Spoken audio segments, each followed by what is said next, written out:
All right, and here we go. We're on another podcast, number 3. Yeah, Number 3. number 3 of the podcast. I wish today I'd have a lot more energy. I feel like I have the energy of Joe Biden or Joe Biden. yeah. You don't have that Donald Trump energy right now. No, I don't have that Donald Trump. No, but seriously, I don't know how much energy that guy has with that. He has a giant belly. How tall is that guy anyway? I think he's like 6'3".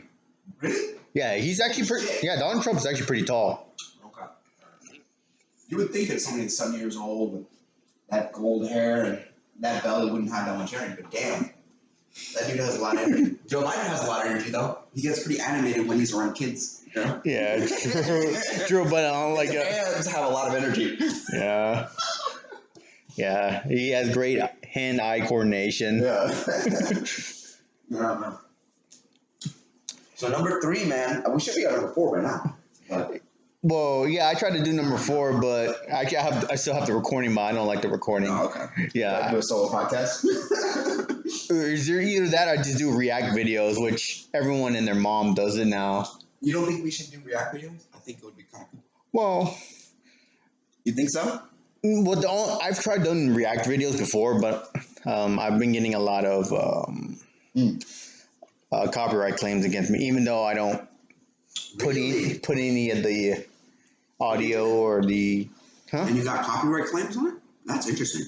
Yeah, well, it was about a year ago. I remember I was doing a reaction to the Dragon Ball Z one, and then the last episode, and then even though I didn't have the audio or anything, I got a copyright claim and blocked my video. Mm-hmm.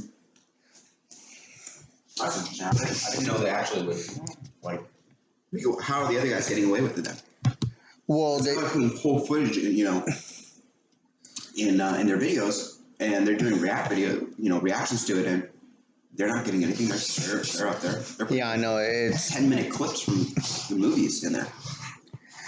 Yeah, they do fair use, and it's like unless you're like a bigger name, or not even a big name, just maybe like a medium size YouTuber, maybe like 100,000 or 50 to 100,000, you could probably get a little leeway, but So yeah. I mean, we could try it again because they keep changing their algorithms and they're updating their policies and all that all the time. Yeah. So yeah, we could try that. I think it would be a good idea. So yeah, man. So over the last week, I took off for California, and you been here getting a new job, and you got the job and everything. Yeah, for the most part. Okay. We won't go too far so far as the job, but hey, tell me about California. You never really went into it. You just talked like the basic stuff. So I took off last Sunday. I took a Spirit flight out there. So who uses Spirit? You know you got to be a broke motherfucker if you're using Spirit. Yeah, I know, man. Everywhere I looked around. You might as well just hitchhiked or something. Yeah. It's like the equivalent of hitchhikers are all on that plane right there. So, yeah, I was looking around and I was like, man, all these people are drunk as shit, man. Did they even offer you drinks or snacks? No, you have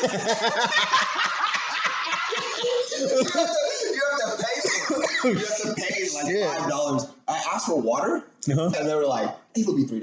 And I was like, you get some ice. No, wait. How big was the cup of water? Like, how much? It was just like the tiny ones, like those really small ones. And the woman said it'll be $3, and I said, yeah, just a cup of ice. It's weird though, like, cause Trong, he uses Spirit Airlines. Oh, does he? Yeah, he does. Yeah. Like, he brags about it. I'm like, you're making all this money. Like, why don't you take like, well, you don't even have to take a first class or a business class. Just take like a nicer airline where. Yeah, a little more comfortable, a little bit easier. You'll be a little bit less stressed when you get there. Yeah, I mean, I don't see anything wrong with taking. Do you think there's anything wrong with taking like business class or like being in the front of the plane? Yeah, like whenever I fly, like especially if I'm doing international, I'm gonna at least have a business class. Really? At least. Because I can't do it, because I've been on those type of flights where it's like 18 hours or 12-hour flights in economy and I'm cramped up. No, Yeah. it's an experience in my life that I'll never forget, which I actually want to forget, but You want to forget? yeah, it was terrible. Where'd you go? Oh yeah, this was years ago. I went to I was coming from Singapore. I had a family issue. I was coming back from Singapore, and it was a last minute flight too, so I couldn't take the easy route because from Singapore to LA and then from LA to Houston. Singapore to LA? Holy fuck. That was the easy route. I had to go the other way. Wow. So I had to fly from Singapore to Frankfurt, Germany. Wow. And then I had to take a connected flight from Frankfurt to, I think it was, it was London, and then London to New York. That's got to be the longest flight. That's way longer than the longest flight I ever had. I had from London to LA, and you went from Frankfurt, Germany, which is further than London, right? Yeah. To LA. And No, not to LA. No, I went from that's the route I wanted to go to, like from Singapore to LA to Houston. That was the route I wanted to go to. Right. But I ended up going from Singapore to Frankfurt, and then from Frankfurt to New York, and then I had a layover, so I had to wait to the next day to fly from New York to Houston. Wow, that's that's a lot, man. That's a lot. Comment below, guys, on your longest flight. Where'd you go? How far did you go? And how was that experience? Comment below on that. We want to know about that. And then I think the farthest flight I ever had was just London. Where did I stop? I think I stopped in. I don't know where I stopped because it wasn't straight from LA to New York. I know that. Maybe you went to JFK in New York. You're right. Maybe I went to JFK. And then from JFK, you probably went back to LAX. I think so. I think that's how it worked out. That was a long time ago as well. Yeah. Yeah, but the seats, even in Spirit, dude, they're like, you know, like those seats on a bus? They're like, they have a little bit of padding and they're metal. Yeah. That's the seats on Spirit Airlines, man. That's the seats. They're literally, they feel really hard. They're like hard to sit on and you can feel like the metal below it. Uh-huh. And I tried to, another thing about Spirit is this. They charge you for all kinds of like little things. Have you ever flown Spirit? No, but I have heard of it though. Yeah, they have like all kinds of upsells, man. Like all kinds of you want to upsell. I don't know how many. There was at least, when I was doing check-in, there was at least 3 or 4 screens of upsell products that I could buy at check-in for the flight. And I don't even know what these things are. I think it's like assigned seating. For example, you get like random seating. But I think if you can get assigned seating with like a window seat or something, if you purchase it. Okay. If you want to get food, you have to purchase it. If you want a bag if you want anything more than one carry-on bag, one small carry-on bag, you have to purchase it. If you're checking luggage, you have to purchase it. Basically anything, you have to purchase it. And they have it like all throughout the thing. And there's like insurance for your ticket, you got to purchase that. I think I got asked to purchase things at least 3 or 4 screens at check-in, and then 2 or 3 screens at check-in on my phone, and then when I was buying the ticket itself, at least 4 or 5 screens of stuff. I don't even remember what it was, man. I'm pretty sure it was like a pillow. Like, you want a pillow? $25. Like, I think it was pretty much that extreme. Yeah, I believe it. But yeah, on the way over it was all right. It was okay. The way back was kind of interesting because you're going through the Houston clouds. These clouds and these little rainy spots. So it was a bit shaky. It was a bit shaky, honestly. Some people were a little bit like, well, if a crash did happen, would people really be surprised if it happened from Spirit? I'd be like, oh yeah, that makes sense. Yeah, that's about right. Yeah. That was actually scheduled, so. Nah, it got a little shaky. There was like one time where you felt like, you know, when you go on a roller coaster and you feel that, ooh. Yeah, I had that. You know, in your stomach, a little drop. Yeah, I had that. We had one of those. Yeah, freaked out. And you know how when you like land and you have like a little bit of freak out when you're landing, it was a little bit turbulent. and then you land, you look over the passenger next to you and kind of laugh. You gotta laugh with that maniacal laugh of like, we made it, man. Like, you know, that survivalist laugh? That laugh of like, I know what you're talking about. you know what I'm talking about, right? Yeah, Like, I was like, oh my God. Because it's a laugh of like, yeah, we survived, man. Yes! You know what really worried me about though is like I was watching while you were gone. I was watching all those documentaries about Malaysia flight, like no bullshit about 370. Okay, so And then 370 was that one that went over Russia and got shut down? no, it was lost. Yeah, the one that got lost in Malaysia. Okay, yeah. Okay, I think I remember what you're talking about. Yeah, it just disappeared. Yeah, it just disappeared. Did they ever find it? No, there's not conclusively. Okay. So? Yeah, but nah, it was just kind of eerie though, because you were talking about that, and like the whole week while you were gone, I was just watching Malaysia flight documentaries. and then there was this thing sliding in my head. I'm like, well, what happened if? Nah, I don't think it'll happen now. Spirit Flight 218 disappeared. They're like, do you know that guy from the Frank and Daniel podcast? Daniel from the Frank and Daniel podcast disappeared on Spirit Flight 218 last night. We don't know where they Yeah, our one fan would be completely disappointed. They call up the news agency to be like, I think Daniel from the Frank and Daniel podcast disappeared on that flight. Oh man.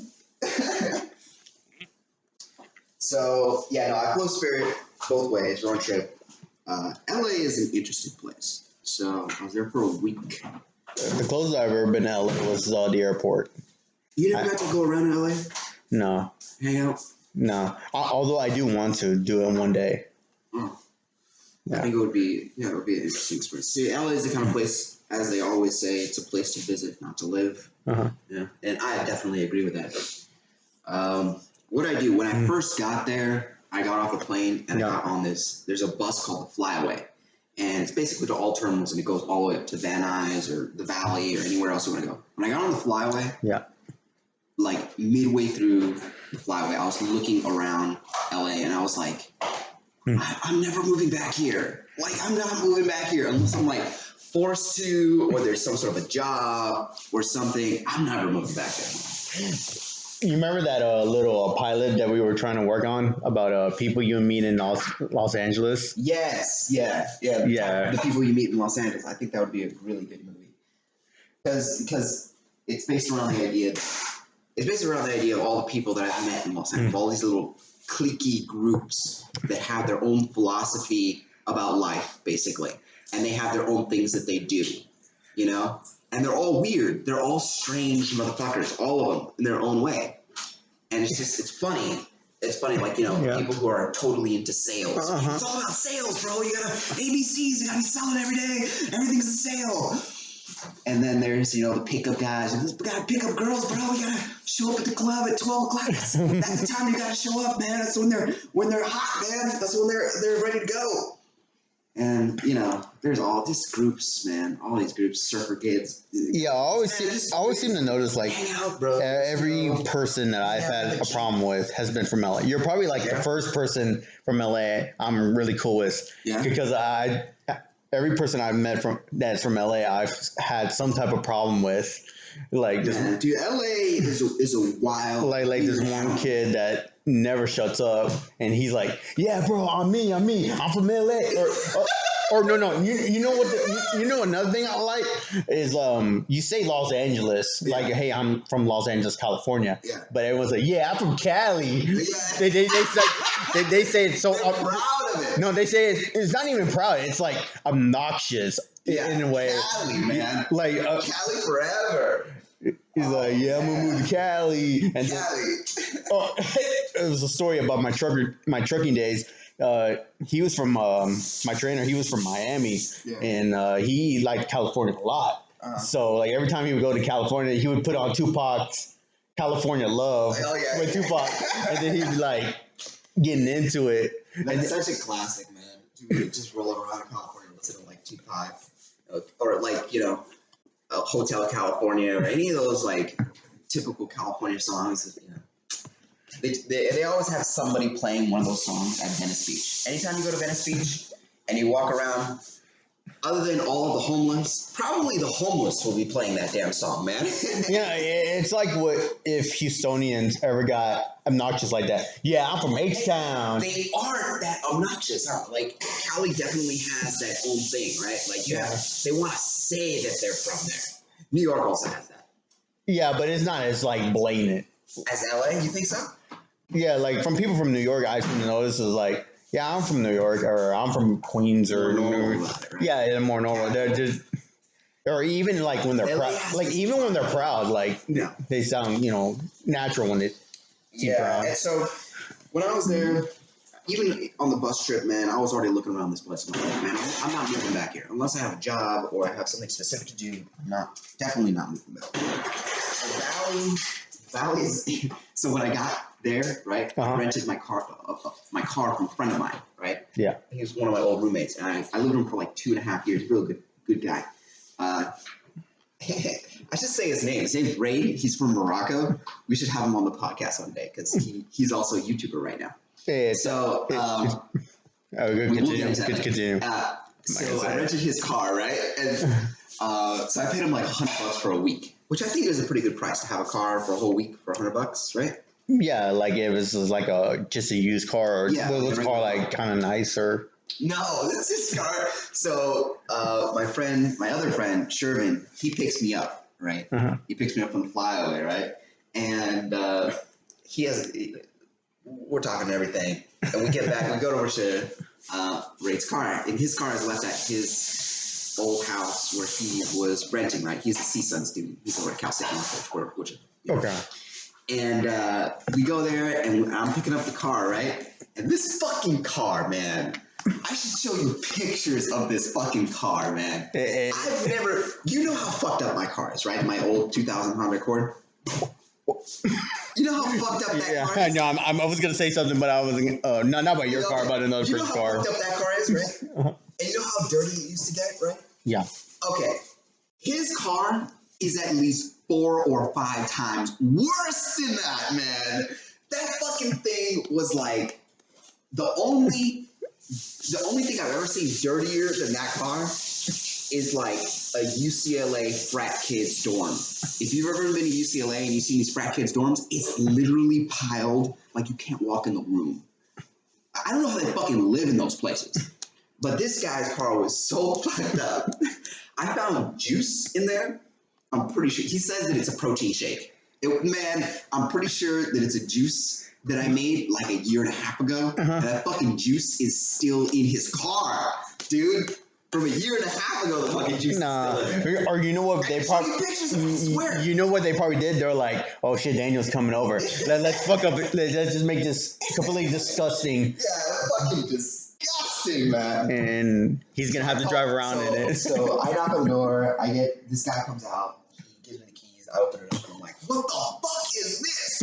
I call Ray up, right? And I call him over Facebook or over the internet, right? And I'm like, you fucking animal! What is this? You look like a fucking animal. You didn't get your life together. I can't believe it. I'm like cussing him out and everything. Yeah. He finds it pretty fucking funny. He's laughing about it. And the hunter guy, I'm not gonna say his name. The guy who's giving me the keys there, he's like, hey, quiet down. There's neighbors around here. I'm cussing this guy out. And basically, I had to move like all of his stuff because he had like suitcases and shit in there too, like in the back. I had to move it all to the trunk, basically. The car worked though, so that's nice. It worked. It was functional. It was just dirty as fuck. It was a Toyota. I don't know what year. I'm gonna guess like 2002 or lower in the 90s. I'm gonna guess it's in the 90s. Yeah, Toyotas actually run pretty well. Yeah, it still ran, so that's pretty good. It still fucking ran. So, man, that was pretty. I took it over to the cleaners with some Mexicans, right? And they're like, no mas, no mas. Yeah, no, they cleaned it up. They cleaned it up, and it took me like $14 or something like that. So, and then he gave me the $14 back, so he spoke about it. But. Yeah. So, yeah, I was driving this old rickety-ass car all through LA that week, man. making a bunch of sounds and shit with the check engine light on, going up and down, going up and over the 405. When I took the car up and over the 405, right? It would like slow down to like 30 miles an hour. And people would be honking at me and passing around. It was fun though. Yeah, take Enterprise next time. I would call it an authentic experience, right? Because that's kind of how I was when I was in my 2000 Honda Accord. But here's another thing. In LA, there's all these people riding around in these fucked up cars, man. Like these old beaters. Everybody's doing it. Why? I don't know, but there's all these people who are in these beaters, and it's kind of normal. Like it's not really like when I was driving on my Honda Accord here in this beater, it's kind of like weird a little bit because I don't see that many of them here. But in LA, there's all these people blasting like all hip hop and blasting music with the windows down and in these beaters, you know. And it's like a funny thing almost, you know. They definitely have like this, like all these Hondas and Toyotas and older cars, and then you have like 4 or 5 dudes rolling around in this car.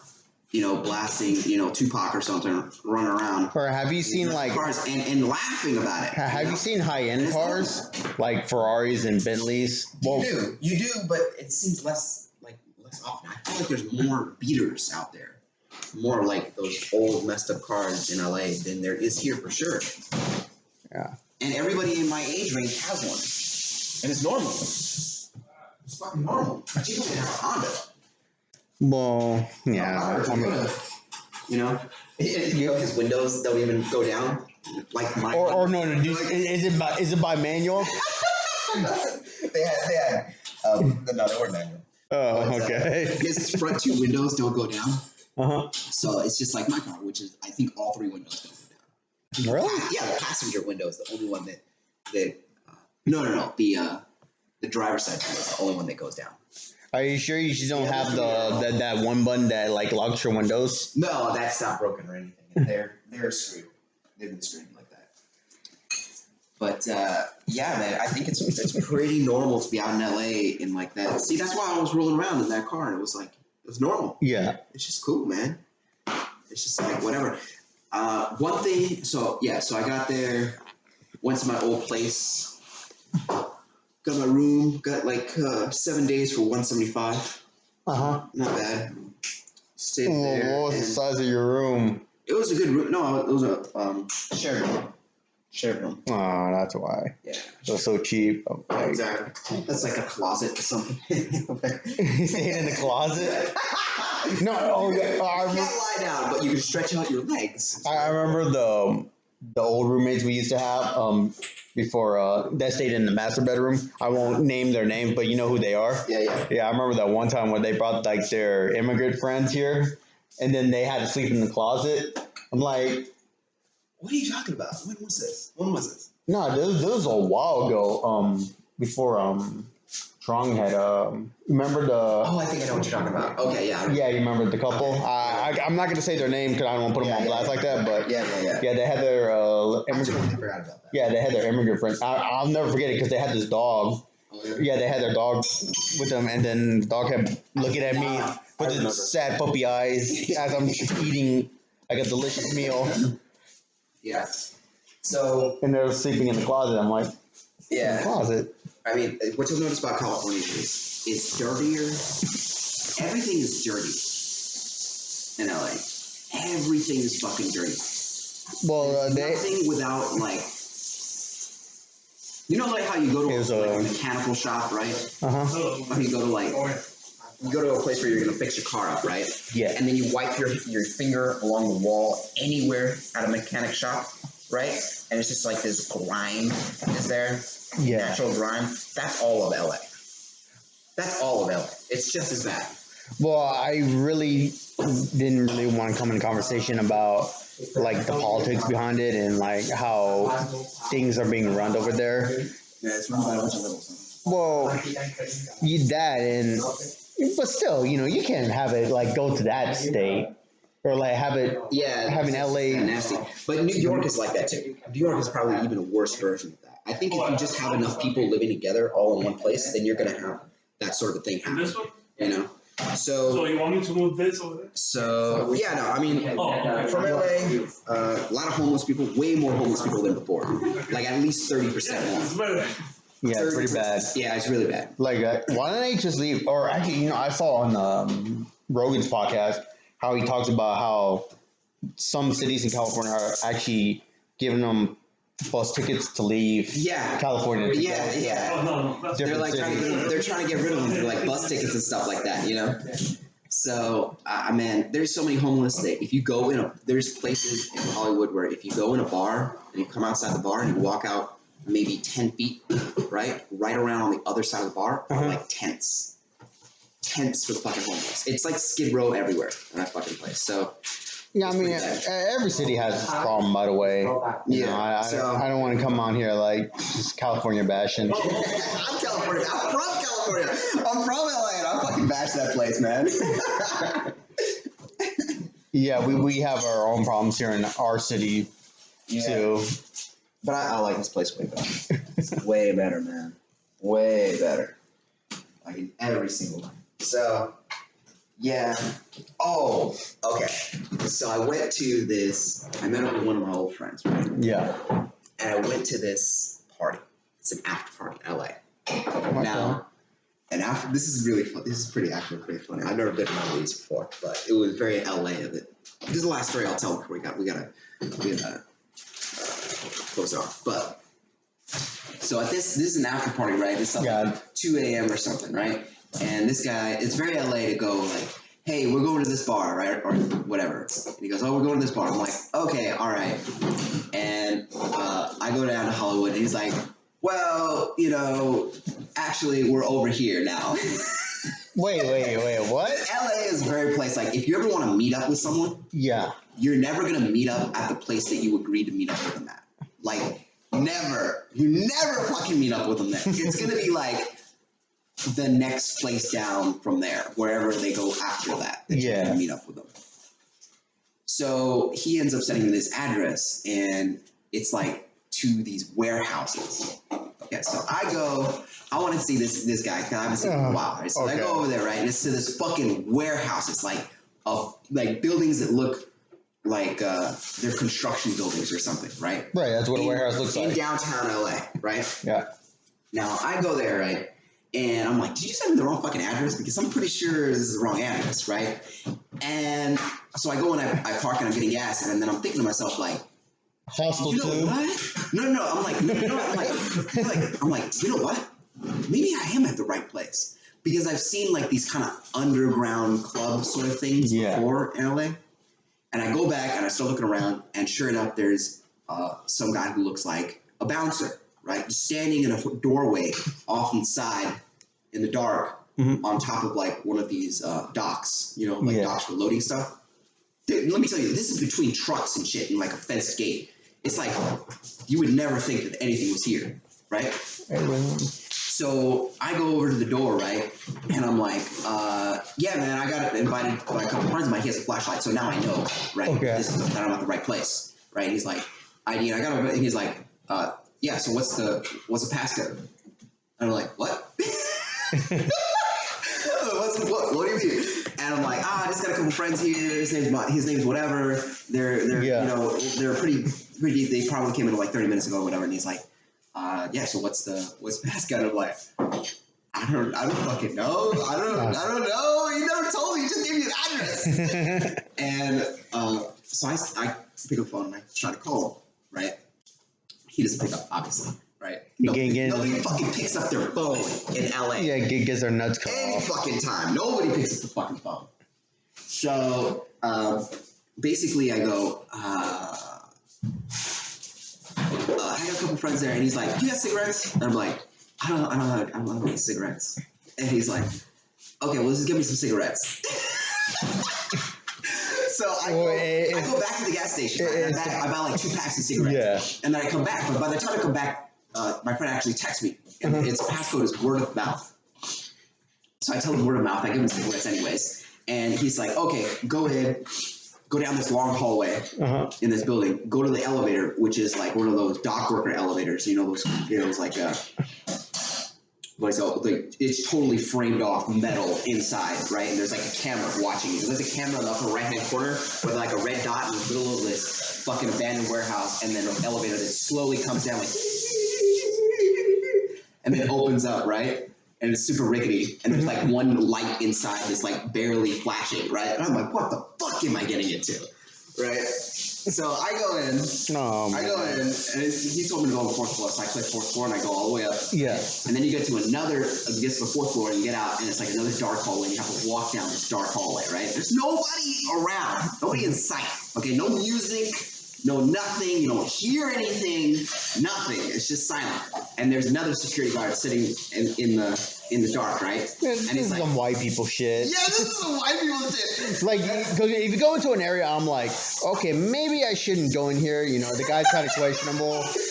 What I'm thinking is like Tom Cruise Eyes Wide Shut sort of party. You know, I was thinking this would be like some crazy like orgy mask shit. I'm like, where do I pick up my mask? You know, I'm like, where do I pick up my mask? And I get to the next security guard. Right? The next security guard looks at my ID as well, right? He's all in black. He's all in black. You can't see his fucking face, right? And he says, all right, follow me. He takes you down another corridor and opens up this door, and there's just music. And he's like, have fun. Opens the door, I walk in, and then I go to another guy, and then he's like, whatever. And then he lets me in, right? And then there's a room, and there's another room. It wasn't even that full of people. It was nothing like I thought it was. It was just like this kind of like, it was all people in their 20s for the second after party, typically after a bar or whatever. Yeah. It wasn't anything like I thought it would be. Like the amount of stress that I went through to get there was nothing like what it was. It was a normal fucking party basically in there, right? Well, was it heavily crowded? Or? I think there was probably 30 or so people there. So, you know, I had a bar and everything like that. And everything. Nobody had masks on, and nobody was doing crazy orgy shit. But I was like looking around. When I first walked in, I was like, okay, so where's the fucking closet where everybody's fucking? Because I was concerned. But no, it was basically a normal party, and it was like on the top level of, I guess, this multi-floor warehouse. And there's a bunch of windows and everything in a bar. And it was pretty cool. It was pretty cool. I got to see some of my old friends there as well. They were all fucking drugged. Fucking either high or drunk as shit. Yeah. But that was fun. That was interesting. And it was all so LA, man. Everything about it was just so fucking Los Angeles, dude. Even the way they talk, the way they move, the way they do things, it was just all LA, you know?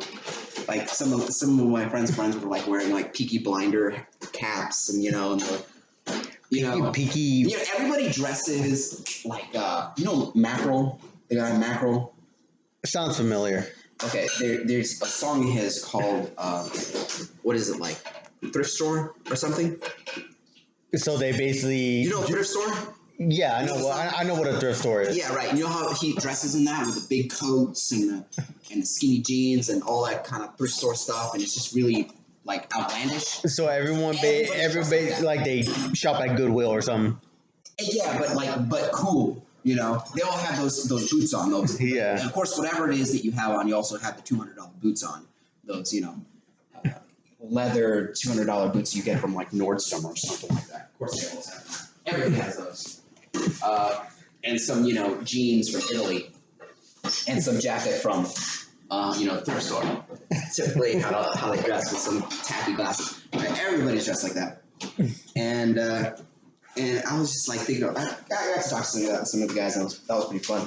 But yeah, man, I was just like, man, this is. Another thing they do in LA is they all have like, in superheroes they have like those poses. Yeah. You know how every superhero has their poses and stuff? Everybody has a fucking pose in this place. Okay? Wait, how do you get a pose? Everybody has a fucking pose. This kind of a pose. This kind of a fucking pose. This pose or whatever. Everybody's in a fucking pose in this thrift store shit, man. They dance. It's so LA. So, it was fun. It was interesting. It was fun. I was just dressing like normal fucking guy and stuff. With your superhero pose. I didn't really have I didn't have my superhero poses. I know how to walk around in those damn places and do my superhero poses and carry my drinks like I'm so important. Okay, what would be your signature pose? I know we can't show it on camera because we don't have a camera, but we don't have a camera. But typically, whatever pose you take up a lot of space. You know, put your arm over the couch, you take up a lot of space. You put your feet up. You know, that sort of thing. So it was so funny. It was just like going from Houston straight into LA, and the most LA thing of LA. You know, so it was fun. Not even the bar didn't even take like cash or credit.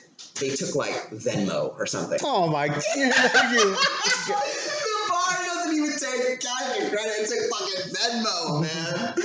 Oh man. So yeah, it was a fun time. It was a fun time. Yeah. But yeah. Yeah. So until next time, man, we gotta wrap it up. We're running over our time. No, because I'm too lazy. No, actually, no, I take that back. I'm not that lazy, man. You know that orientation really wore me out. It did. Yeah, it was like you're a different person than me. So I mean, I don't even know how it went with you. Cause I had a dude do orientation for you, but there's a girl doing orientation for you. Yeah. It was 2 days. Mine, I think, was 3 days. Yeah, because we did it for like from 10 a.m. to 4, but still, it's like I never woke up maybe any early. For like the last 3 months, I have not woke up any earlier than 11, unless someone woke me up to move the car. So you're dying, huh? Yeah. You're falling asleep. Yeah, I have that Joe Biden energy right now. And I missed out on pizza because of it. Yeah, but all right. I'll wrap it up. If you like it, subscribe, comment below, tell us about your long flight, yada yada. Tell us all about it. Until next time, let's wrap it up. It's DNF. See you later. Peace out. Bye.